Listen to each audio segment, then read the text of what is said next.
Let's talk about Hosea and Gomer. This story hits different when you sit with it.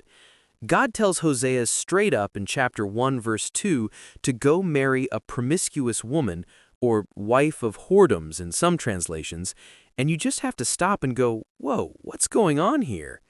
Who was Gomer before all this? The Bible doesn't give us her full backstory, but think about the world she was living in. This is the northern kingdom of Israel during one of the worst spiritual lows. Baal worship was everywhere. It wasn't just praying to a statue, it came with temple prostitution. People thought sleeping with these sacred workers would make their crops grow or bring good luck. It was messed up, but it was normal back then. So Gomer, she might have grown up in that. Maybe she got pulled into it as a kid or teenager. Maybe her family was poor and sold her, or she got abandoned and this was the only way to eat. The Bible doesn't call her evil or say she chose this life from the start. It just says she was unfaithful. And unfaithful is different from being straight up wicked. Here's what gets me emotional about her. When someone's been used and hurt over and over, they start believing lies about themselves, like nobody could really love me. My body is all I'm good for. Shame becomes who they think they are. So even when something good comes along, they push it away because it feels too good to be true. Hosea listens to God, marries her, they have kids, 3 of them actually, a son named Jezreel, meaning God sows, but in context pointing to judgment and the coming punishment for bloodshed in the valley of Jezreel, a daughter named Lo Ruhamah, meaning no mercy or not shown mercy, and another son named Lo Ami, meaning not my people. And for a bit, it looks like things are turning around. Redemption, right? But then she leaves. She goes back to her old life, back to other guys, back to the mess. Those very names God commanded for the children weren't just random. They were living prophecies of Israel's broken relationship with God, and they must have hit Gomer hard every single day. Calling out to her daughter Lo Ruhamah, no mercy, or her son Lo Ami, not my people, would have constantly echoed the rejection and shame she already carried inside. Instead of letting those names draw her deeper into healing and belonging in Hosea's home, they likely reinforced the old lies she believed about herself, that she was unworthy of mercy, that she didn't truly belong to anyone good or faithful, that love like this couldn't last for someone like her.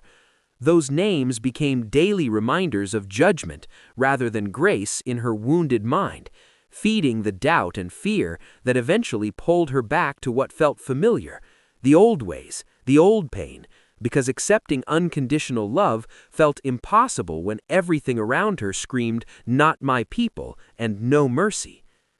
And Hosea 3 verse 1 says God tells him, "Go again, love a woman who's loved by another and is an adulteress." She went back, not because Hosea stopped loving her, not because the home wasn't good. She went back because deep down she couldn't believe she deserved to stay loved. Those old voices in her head were screaming, "You're dirty, you're broken, he'll figure it out and leave anyway." So she sabotaged it herself, ran to what felt familiar, even though it was killing her. Man, that hurts to think about. It's not just fighting sin, it's fighting the lie that you're not worth grace. But watch this, the whole thing is a picture of Israel. God says in Hosea 1:2, the land itself is committing great whoredom by leaving him. Israel was God's chosen people. He rescued them from Egypt, gave them a land, a promise, everything. And they kept running to other gods, other alliances, other lovers, just like Gomer.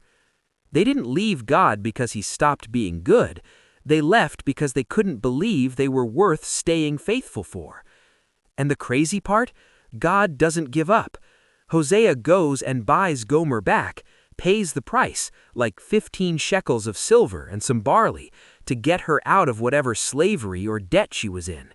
Then he tells her in Hosea 3:3, "You stay with me for a long time, no more running around, no more other men, and I'll be faithful to you too." No yelling, no dragging up the past, just You're mine, I'm yours. That's pure love. So what do we get wrong about Gomer today? A lot of times we hear her story and think, don't be like Gomer, don't run from God. But that's missing it. The real point is we are Gomer, all of us. We've all gone back to stuff we know hurts us. We've all doubted God really loves us for real. We've all pushed away grace because we felt too messed up to deserve it. Gomer's story isn't about how bad she was. It's about how relentless God is. He pursues. He pays the price. He redeems. Not because we fixed ourselves, because His love doesn't quit. So maybe stop running today. Maybe believe you're worth it. Maybe come home. That's what Hosea and Gomer show us. God's love chases the broken ones, and He'll never stop. Think about that. See you in the next one. Peace.